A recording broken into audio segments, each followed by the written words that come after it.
OK, right, let's try this again then. Let's talk about Scottie Scheffler. Quite a remarkable rise. Have you ever seen such a hot streak of form before?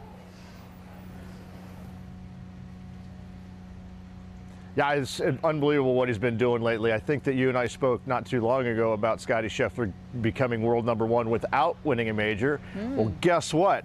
He's got it now.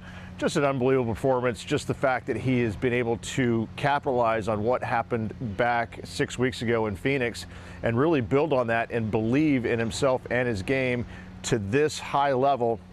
It's been a remarkable run. It's been a lot of fun to watch. This kid is certainly playing the best golf of anybody in the world. It'll be interesting to see how long he can kind of keep this up.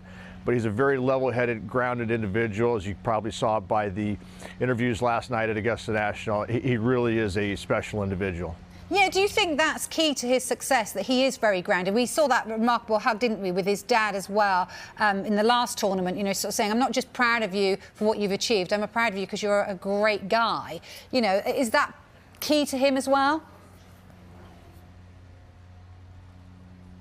Yeah, I think that, you know, he comes from a very grounded family there in Dallas, and he's just, you know, I think that the environment that he's grown up in Dallas, I've known about this young man for quite some time when he won the U.S. Junior Amateur, I want to say back in 2014, I believe what it was. And he's just kind of surrounded by some really good people. I've gotten to know his coach, Randy Smith, quite well over the years. He and my coach are quite close. And so he's told me a lot about Scottie growing up and what he's about and how good this kid is. And I got to say, he's just a remarkable individual. And I just very grounded. And like I said, he comes from a great family, great background there in Dallas. And if you heard what he said about his wife, listen, no matter what happens, whether you won today or you didn't, listen, you're going to be my husband forever, and I'm going to love you no matter what. And I think that's just kind of reassuring to him that, listen, golf is just a game. It's just what he does. It's not who he is. Yeah, it's lovely, isn't it, listening to comments like that. He also spoke about the pressure getting to him, you know, crying like a baby, he said, ahead of the final round of the Masters. What did you make of those comments?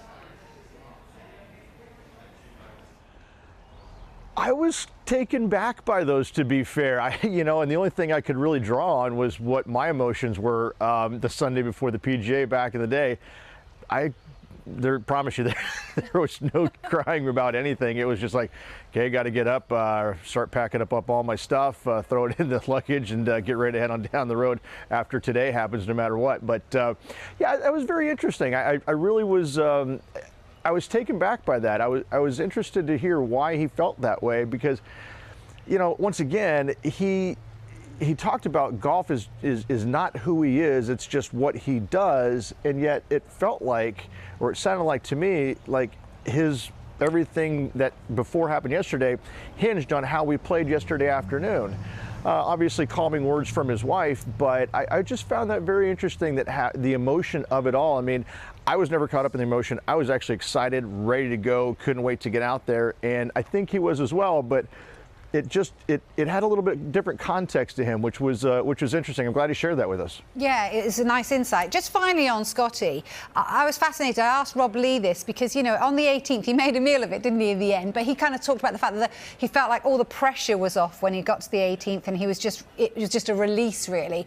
What did you make of it? Did it show the kind of human side of him, that he fumbled it a bit?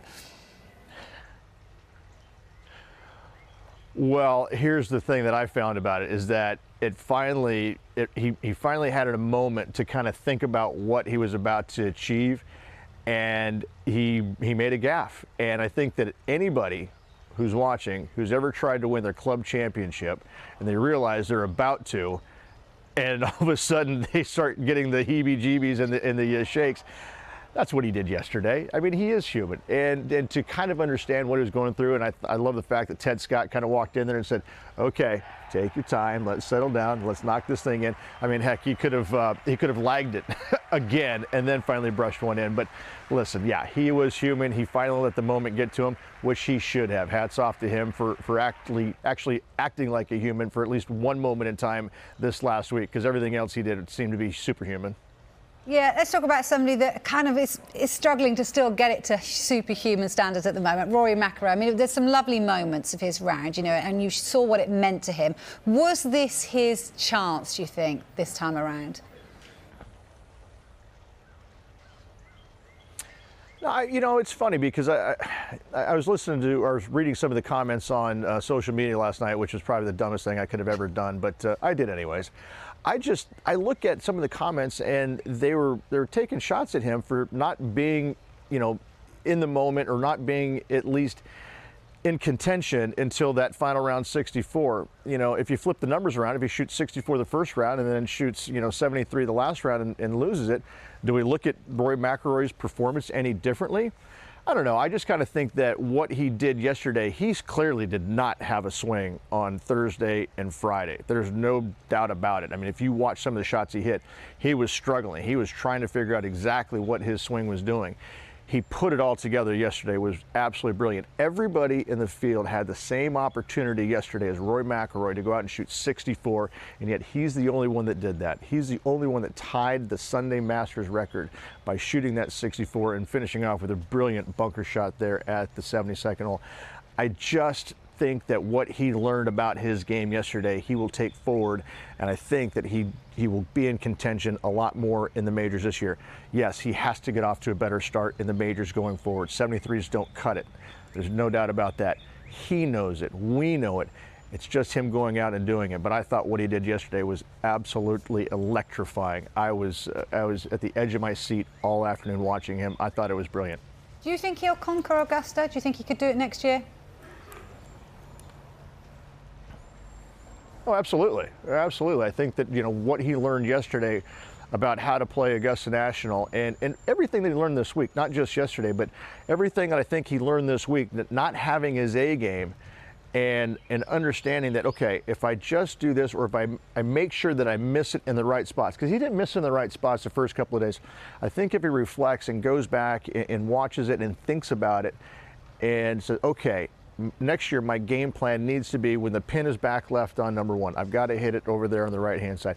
Wherever the flag is at, you have to have a game plan around where those pins are located. And I think that it's just another understanding that he's got to get past, because he's such an aggressive player, and he always will fire at flag six if he thinks he can get to him. He just needs to understand that you can't always do that, and I think he learned quite a bit about that yesterday. And I think one of the big moments was on 14 yesterday, missed it way left, pitched it out to the right and short of the green, and then hit that chip in there close. So I think there's always something to learn around Augusta National. I think he learned a lot yesterday. I'm interested you say that you dipped your toe into social media. I mean, some were suggesting that he always plays better when the pressure is off. Do you think that's unfair? Oh, absolutely. I mean, listen, we could go round and round about this. I just think I think that when folks go to social media and kind of take their frustrations out on what he does, he can shoot the ugliest 67s I've ever seen. I mean, in realistic terms, he will go out there and make 67s look ordinary, and yet people will bash him for not shooting 64 that day. Listen, this guy is just an unbelievable golfer. He's going to go out and win more majors. There's no doubt in my mind about that. And if we sit here and talk about social media, then we're kind of wasting our time, aren't we? I mean, I got into it last night just because it was late at night, and I probably shouldn't have. But listen, I mean, the folks in social media, they're not always going to make sense. We know that. Yeah, sometimes they don't, do they? Let's not get into that, though. Somebody that is superhuman, and I spoke to Rob Lee just a few moments ago about Tiger Woods, I should say, and he said that he thinks he will win another major. I mean, were you surprised about how well he played, considering that some of us really thought that he wasn't even going to walk again, let alone walk a golf course? Yeah, I got to say that watching him walk up the 18th hole yesterday afternoon, I got a little choked up watching it, because if you look at how he was walking up there, it was clearly obvious this man was in a lot of pain. He was struggling, and it just wasn't easy. And you have to kind of put yourself in his situation. What he put his mind and his body through this week just to compete, even just for 2 days, much less 4 days, was absolutely extraordinary. So yeah, I believe that he can win. I think that what he's going to learn about his golf game is that it's no longer a power game. It's more about precision and finesse. And I think there's a lot of room for that in major championships, whether it's Augusta National, whether it's at St. Andrews this summer, or at some other place going forward. But I think that just the fact that he knows how to play Augusta National, you don't always have to be the longest player to win and compete at Augusta National. I think that's a good opportunity, but I literally think that if he can get his body right, I mean, St. Andrews, it wouldn't shock me whatsoever to see him go out there and get in contention on Sunday. I just believe he's got a better understanding about where his game is at, and he's got to reconfigure how he plays the game. And he's done that 3 or 4 times already during his career, changing coaches. So he definitely, I think, is on the right track getting back. Yeah, I would agree with you. I mean, it's a difficult question to ask or even to answer. How long do you think he could play golf for, considering, you know, we saw what pain he was in at Augusta? So how long do you think he might play for? Yeah, that's a great question. You know, here's the thing. I think that he can play, you know, probably 3, 4, 5 times a year. I don't know, for probably another 10 years at least. He's got the knowledge. And I think that more than anything else will carry him for a long time. His short game is truly remarkable, as we saw a lot this week.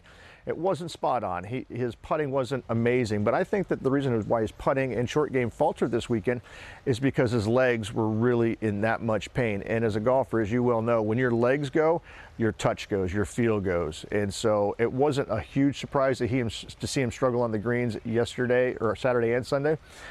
But once he kind of gets that strength back a little bit, I think he can sit there and play, like I said, 3, 4, 5 times a year and be competitive. I truly believe that. Well, we wish he does. Rich, always good to talk to you. Thank you very much, and stay off social media, please. I will.